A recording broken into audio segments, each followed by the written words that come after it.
tadi ada yang menarik dok, saya ada yang menarik. Apa namanya? ASI, ada imunoglobulin dari ibu yang corona. Jadi saya ingin bahas aja nih biar semua orang juga tahu. Sebenarnya ASI bisa nggak sih untuk menaikkan daya tahan tubuh untuk mencegah virus corona gitu? Kalau pertanyaannya itu kita kembali ke dari zaman sebelum pandemi ya. Dari Mm-mm. zaman sebelum pandemi itu orang sudah nggak ragu lagi bahwa kelebihan ASI dibandingkan penggantinya ya, Mm-mm. itu memang ada di komponen psikoneuroimunologi. Saya bolak-balik mengulang ini karena memang itu yang Iya, tidak ada di susu formula. super Susu formula. formula bisa memberikan nutrisi untuk kebutuhan pertumbuhan bayi. Bisa sangat cukup karena kita sekarang punya ahli-ahli yang mikirin banget itu komponen-komponen nutrisi dalam formula. Tetapi yang tidak bisa tergantikan adalah 3 aspek. Psikoneuroimunologi. Psiko itu untuk membangkitkan atau merangsang aspek dari psikis, si bayi menjadi lebih bonding pada ibu, ibunya juga menjadi lebih tinggi rasa keibuannya sehingga bisa merawat bayi lebih baik. Neuro adalah memberikan rangsangan supaya bayi melakukan apa perkembangan dengan lebih baik, dan itu sudah terbukti. Bayi-bayi ini saya baca riset terbaru kemarin, baru 2-3 hari yang lalu, bayi yang mendapatkan ASI ternyata korpus kalosumnya terbentuk lebih baik. Korpus kalosum itu adalah bagian otak yang menghubungkan antara dua hemisfer, di mana kalau dia berfungsi dengan optimal maka anak ini memiliki kemampuan bahasa lebih tinggi. Dibuktikan di penelitian itu pada usia 4 tahun dia berbahasa lebih lancar, dan pada usia 8 tahun dia bisa memahami bahasa lebih baik, baik bahasa lisan maupun bahasa tulisan dari membaca. Itu aspek yang luar biasa saya kira. Orang Indonesia itu kan perlu membaca juga ya, bukan hanya Iya. main TikTok ya, tapi perlu jago juga gitu bacanya. Bukan membaca lancar, tetapi memahami apa yang dibaca. Iya. Ya, yang ketiga tadi psikoneuroimunologi. Imun ini adalah sel yang hidup. Sel hidup yang tidak bisa eh, kita masukkan ke kaleng-kaleng atau kotak-kotak formula lalu dipajang di swalayan berbulan-bulan lalu diseduh pakai air panas masih hidup, nggak bisa. Iya. Antibodi Iya. itu ada umurnya, dia bahkan pada ASI yang sudah dilakukan pasteurisasi, imunoglobulin A itu masih bertahan 97%. Nah itu nggak bisa disulih. Kita mau ngasih Iya. penggantinya itu nggak ada. Kalau kita lihat sekarang ini malah penyakit-penyakit infeksi kalau sedang mengenai pada ibu, ternyata ibu yang sedang sakit ini kalau dia menyusui bayi, bayinya mendapatkan antibodinya. Jadi itu semacam Iya. imunisasi pasif atau imunisasi langsung, yang dikasih adalah antibodi. Tidak pakai vaksin lagi. Ya, tapi jangan disalah artikan bahwa kalau sudah ASI eksklusif lalu nggak usah Tetap imunisasi. harus vaksin, ya. Tetap harus vaksin. Lalu kalau berarti sebenarnya menguntungkan kan ya dok ya, karena memang ASI ini nggak tergantikan. Jadi kadang-kadang orang tua sering nanya itu, apa sih dok yang lebih baik, susu yang terbaik itu apa gitu. Ya pasti jawabannya ASI. Karena mau sampai kapanpun, mau yang pakai susu formula yang paling semahal sedunia pun, juga kandungannya tidak akan bisa menyamai kandungannya yang ASI. Karena kan ibaratnya formula itu kan KW-nya ASI kan, itu usaha manusia untuk menyerupai buatan dari Tuhan. Jadi kalau mau yang terbaik, apalagi di era yang kayak gini, saya rasa untuk menaikkan daya tahan tubuh anak, jangan lupa ini untuk menyusui dengan dapatnya ASI. Ya. Setuju kan dok? Itu paling paling terjangkau lah itu sudah. Iya, murah meriah, bergizi, punya proteksi yang baik. Tapi bukan berarti nggak imunisasi ya, ini karena masih banyak orang yang beranggapan nggak perlu imunisasi, wong saya ASI eksklusif kok. Nah itu dia. Padahal ASI itu kan antibodinya kan nggak antibodi spesifik, dia kan hanya bukan antibodi spesifik terhadap penyakit-penyakit tertentu. Jadi jangan lupa imunisasi. Kalau untuk alergi gimana, Dok? Bisa nggak sih ASI itu bisa mencegah alergi pada anak-anak kita gitu? Wah, Atau malah bikin alergi? alergi ini ada yang menarik loh dok. Baru beberapa Gimana? minggu yang lalu ada studi dipublikasikan oleh University of Maryland. Dia bikin penelitian sampelnya besar sekali, 17.000 lebih ibu dan bayi dengan riwayat asma di keluarga. Nah, kita tahu kalau alergi itu kan diturunkan ya. Kalau bahasa medik Iya, kalau punya riwayat atopi, maka bayinya akan punya risiko untuk mengalami alergi. Sekian iya, persen itu ada hitung-hitungannya secara medis. Nah, ternyata di penelitiannya University of Maryland ini, dari ibu-ibu tadi diikuti sampai 6 tahun. Jadi penelitiannya sudah dilakukan 7 tahun yang lalu, sekarang usia bayi-bayi itu sudah 6 tahun. Bayi-bayi dengan risiko atopi tadi mengalami penurunan kejadian alergi respiratorik. Alergi respiratorik itu berarti bisa pilek, hidung meler, asma ya. Itu menurun sebesar 23%. Kalau mereka disusui secara eksklusif selama 3 bulan. 3 bulan eksklusif aja menurunnya 3 bulan 23%. ya, Ya, apalagi kalau kita lengkap sampai 6 bulan. sampai 6 bulan. Iya, kalau dikaitkan dengan cerita lama ya, kalau ini eh, saya PPDS-nya tahun tahun lama nih dok, sebelumnya Mas Iya, mungkin ya. Pada saat PPDS itu ada cerita tentang hygiene hipotesis ya. Turunnya iya, penyakit infeksi, turun ini tentu berkat vaksin, berkat antibiotik ya, yang mengubah fungsi pengaturan sistem imun manusia. Sehingga kalau manusianya itu fungsi pengaturan sistem imunnya berubah, perlu paparan dini terhadap eh, mikroba, ya, perlu paparan dini. Nah, ini sebetulnya mikroba itu kapan ditemui oleh bayi bisa sangat dini sekali kalau dia melahirkan secara normal, lalu iya, IMG, ya, untuk ini tujuannya apa paparan dini tadi untuk menyeimbangkan respon kekebalan tubuh. Nah, iya, kalau nggak sempat misalnya sekarang banyak ibu-ibu lahirnya nggak lewat pervaginam ya, tapi dilahirkan pakai operasi seksio misalnya, sesar. atau IMD kelewatan misalnya. Gantinya pakai apa paparan mikroba ini? Gantilah dengan pemberian ASI eksklusif. Karena ASI eksklusif itu bukan barang steril, tapi dia kaya dengan koloni mikrobiom. Kalau kita baca-baca, sekarang mikrobiom itu sudah fix dia memicu pematangan sistem imun di saluran cerna bayi. Jadi untuk alergi tentu ini sangat-sangat bermanfaat.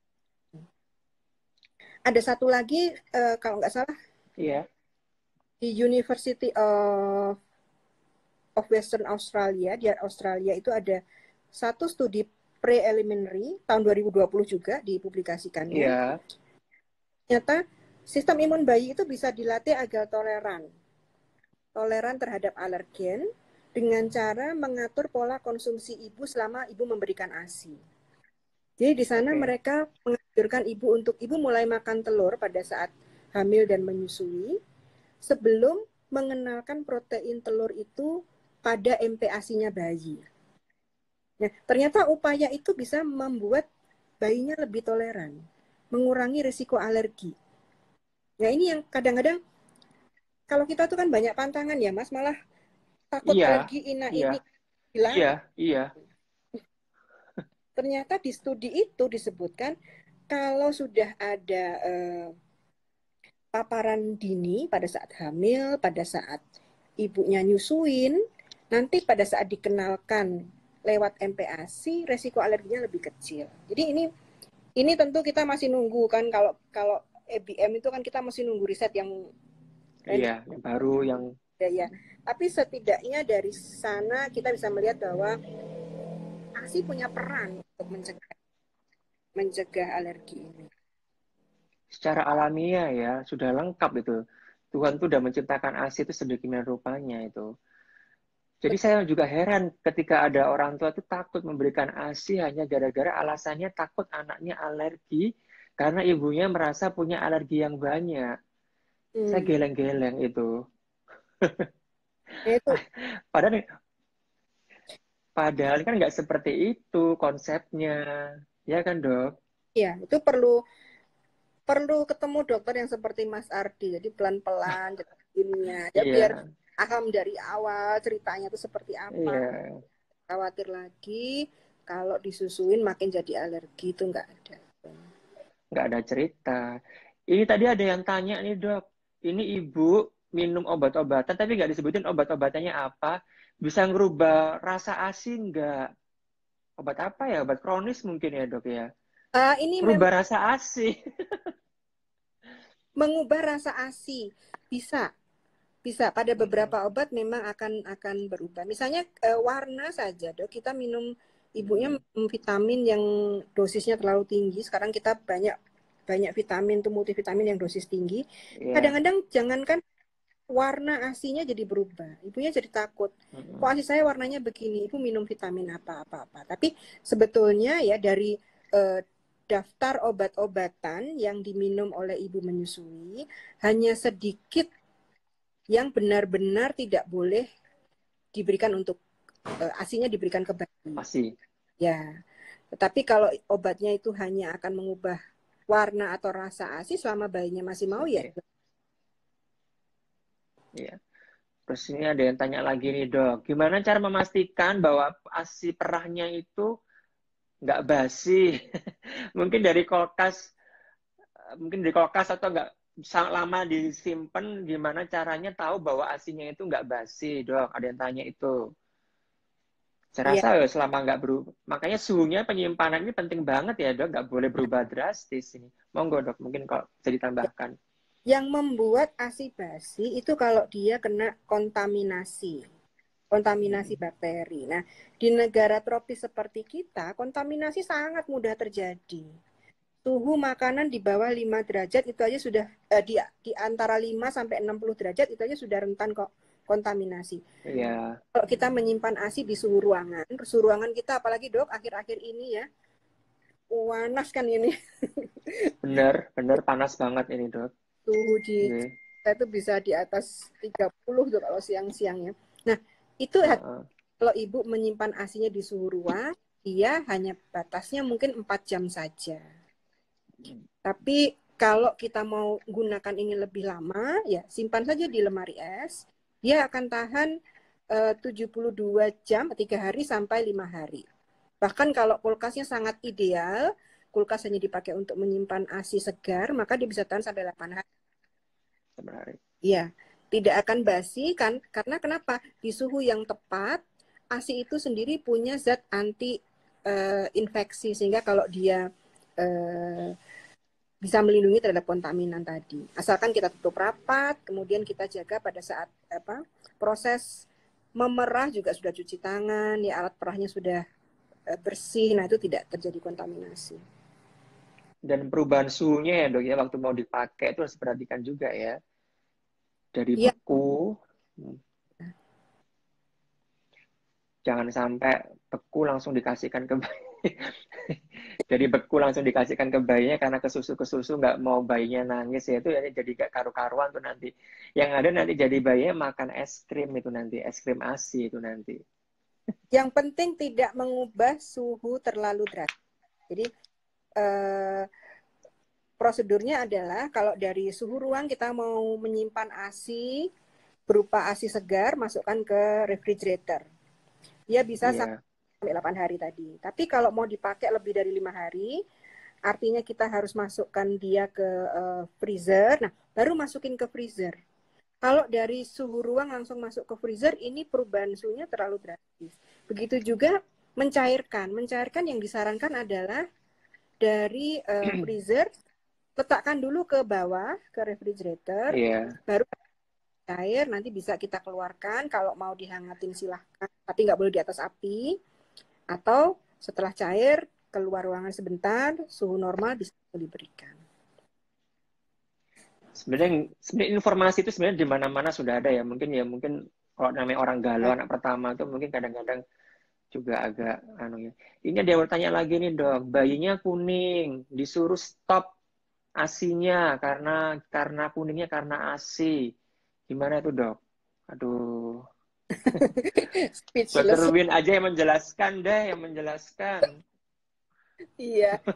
Ya, mungkin kita mesti ngulang-ngulang terus ya, Mas ya. Ngulang-ngulang bahwa pada bayi baru lahir, kejadian kuning itu adalah kejadian yang Wajar, fisiologis normal. dan normal gitu ya. Bahkan bayi prematur itu 60-80% dia akan mengalami fase kuning ini. Bayi normal Iya. yang perlu diingat adalah kalau kuning apa yang harus kita pastikan? Pastikan bayi terhidrasi dengan baik. Artinya kan justru sebaliknya, dia butuh lebih banyak ASI. Lebih Asih ya. minum supaya zat kuning yang tadi beredar di tubuh cepat dikeluarin karena dia akan Keluarkan. numpuknya juga lancar. Nah, terlebih lagi kalau dikatakan asinya yang bikin kuning. Nah, ini berarti informasinya dari mana ini ya? Kita perlu Asinya ada kunyitnya kali, Dok. Asi mengandung kunyit jadi kuning semua gitu mungkin. iya. Nggak Jadi benar sebenarnya itu. ya Oh ya ya Dok ya. kita kita mumpung lagi ada kesempatan bilang itu justru bayi-bayi kuning lebih membutuhkan ASI karena dia harus minum lebih banyak supaya pup lebih banyak supaya zat kuning cepat terbuang dari tubuh.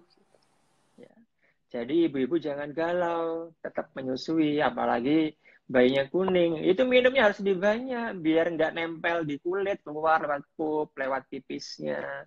Semoga nanti ibu lebih jelas nih yang tanya tadi ya. Terus kembali ke alergi tadi dok, saya agak tertarik ini dengan ASI, dengan alergi. Jadi cukup oke ya dok? Atau ada dokter informasi lagi nggak tentang ini gimana nih? Karena yang sering saya temui di lapangan itu, ibu itu sering pantang-pantang loh dok, gara-gara takut alergi. Bahkan ada yang sampai ekstrim menghentikan ASI-nya karena bukan takut. Ini karena ASI saya dok, anak saya alergi gitu. Atau yang lebih ekstrim lagi, nggak mau menyusui karena takut akan alergi. Jadi menakutkan sesuatu yang belum bakal terjadi. Nah, ini kayaknya ibunya harus konsultasi ke psikolog dulu ya, biar nggak terlanjur, biar nggak terlalu takut apa-apa takut ya. Begini, saya tidak menyalahkan karena terlalu banyak informasi yang kurang tepat yang menyebutkan anak-anak itu gampang sekali kena alergi. Bayi-bayi gampang sekali kena. Ya. Ya. Kita juga di mana-mana lihat promosi susu untuk alergi pada bayi gitu ya. Jadi orang yang awam, ibu-ibu, kadang-kadang akan merasa, nah itu loh kok sampai ada susu untuk anak alergi. Berarti alergi itu sering. Padahal kan kalau kita lihat prevalensinya ya di masyarakat itu alergi itu sebetulnya nggak sebesar yang kita takutkan. Besar, iya. Hanya kecil Walaupun sekali. betul, walaupun banyak ibu yang mengira kalau bayi baru lahir kulitnya keluar ruam merah-merah itu alergi, sebetulnya enggak. Alergi. Sebetulnya enggak gitu karena disimpulkan sendiri lalu diyakinkan oleh orang lain ya ini alergi susu ya. Akhirnya itulah yang bilang. Kebanyakan kalau saya ketemu dengan ibu mengatakan anaknya alergi susu, sumbernya mungkin bukan dari sumber yang valid. Ya, jadi diputusin sendiri gitu. Begitu lihat dasarnya apa, Bu? Iya. Merah di kulit. Nah, itu merah-merah kan bukan karena alergi. Merah-merah adalah reaksi normal, apalagi kalau kita Banyak lihat hal. ruamnya itu bisa karena macam-macam dan seringkali nggak diapa-apain juga akan hilang Hilang sendiri, sendiri. timbul lagi, bukan karena alerginya. Grok-grok, merah, langsung itu orang tua. Pokoknya anaknya langsung distempel alergi. Udah, wis tanpa pemeriksaan apapun udah dicat sendiri sebagai alergi. Ya kan dok, seringnya kayak gitu orang tua. Mudah-mudahan nanti dengan informasi ini mereka lebih, ibu-ibu lebih apa ya, lebih bisa memilah-milah lah. Pokoknya jangan mudah menghentikan ASI. Gimana pun juga namanya buatan Tuhan tuh juga nomor satu, is the best. Ya kan dok? Dokter terakhir mungkin ada pesan-pesan buat Betul, semuanya di era betul. pandemi ini menyusui gimana? Ada pesan apa buat kita semua? Silahkan dok. Pesan untuk masyarakat netizen. Pesannya nih untuk masanya Mas Ardi ini. Di era new normal ini ya, kayaknya kita semua perlu melakukan rebranding. Menyusui itu kita rebranding menjadi gaya hidup, ya. dengan mengungkapkan evidence-nya, bukti-buktinya apa. Jadi kalau ada kekhawatiran, ada mitos ya, ada ragu-ragu, kita jawab dengan evidence. Karena sebetulnya sudah cukup kuat kok yang kita Iya. pelajari tentang menyusui ini ya. Kalau mau memberikan ASI, ayo jangan ragu. Kalau ada tantangan atau ada kendala, banyak sekarang yang bisa membantu. Konselor bukan hanya konselor yang medis, tetapi konselor yang non medis, teman-teman yang Banyak sekali.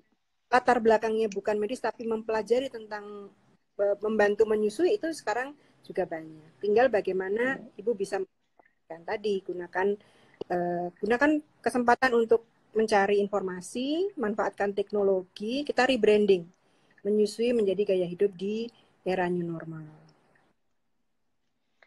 Pokoknya intinya kalau bisa saya simpulkan, ASI is the best. Ya dok ya, bisa anti infeksi, bisa anti alergi, tapi bukan berarti tidak imunisasi. Dokter Yes. Win, ya kan? Dok, Betul. sebentar doknya ada yang bertanya lagi nih, apa ini? Dok, berarti makanan ibu tidak berpengaruh alergi ruam pada bayi ya dok? Wah, ditanyain lagi, tadi udah dijawab kayaknya ya. Tapi memang kecuali kalau memang ibunya ada alergi, bayinya ada alergi, mungkin pengaruh juga ya dok. Ya dari apa yang dia ibu yang makan kalau untuk bayi ASI ya dok ya. Nah, ini kan kalau saya selalu begini, kita nggak bisa menyimpulkan hanya dari satu pertanyaan lalu kita berikan Ya. solusi. Jadi, kalau ibu khawatir, itu kita butuh rentetan, Bu. Tanya jawabnya rentetan, apakah seberapa besar sih resiko alergi pada keluarga ibu, berapa resikonya pada bayi, sehingga kita bisa mempertimbangkan. Ini munculnya apakah karena faktor dia punya atopi tadi, atau yang normal-normal saja, yang biasa saja. Sebagian Iya. besar tadi disebutkan adalah ruam yang normal pada bayi. Semua bayi, nggak ada bayi yang mulus kayak Barbie sepanjang hari, nggak ada, pasti dia ada waktunya gitu, merah-merah ntar hilang lagi. Nah itu pada saat merah jangan langsung kita bilang ini alergi, kita dulu. Iya. Intinya jangan intinya Bu Asma, namanya Bu Asma. Intinya Bu Asma jangan mudah menjudge anak kita dengan alergi. Untuk mendiagnosa anak kita alergi atau kita alergi itu butuh pemeriksaan yang lebih detail, butuh anamnesa yang lebih detail. Jadi jangan mudah menjudge anak kita dengan alergi karena banyak hal yang harus kita lakukan, yang kita pastikan. Dan jangan gegabah langsung mengganti ASINya dengan susu formula. Atau ibu langsung puasa nggak makan apapun kecuali sayur. Nah nanti kalau menyusui nggak ada gizi yang baik, ya gimana? Jadi kalau untuk alergi saya rasa harus ketemu langsung dengan dokter untuk berdiskusi. Tidak bisa lewat online karena nggak bisa hanya merah langsung judge alergi. Betul kan dok? Setuju kan? Betul. Dok, makasih banyak waktunya. Ini Kami udah hampir 1 jam, semoga bermanfaat. Ditunggu undangannya untuk saya hadir di masanya dokter di Facebook. Kan bisa live tuh di Facebook. Nanti pasti rame di Facebook itu di masanya dokter Bin. tak belajar dulu ya caranya tuh ya. Ayo dong. Iya, gampang dong. Oke, terima kasih. Salam buat keluarga ya, Dok. Salam buat keluarga. Salam buat semuanya. Sehat-sehat selalu, hati-hati selalu, Dok. Makasih. Assalamualaikum warahmatullahi wabarakatuh. Waalaikumsalam warahmatullahi wabarakatuh.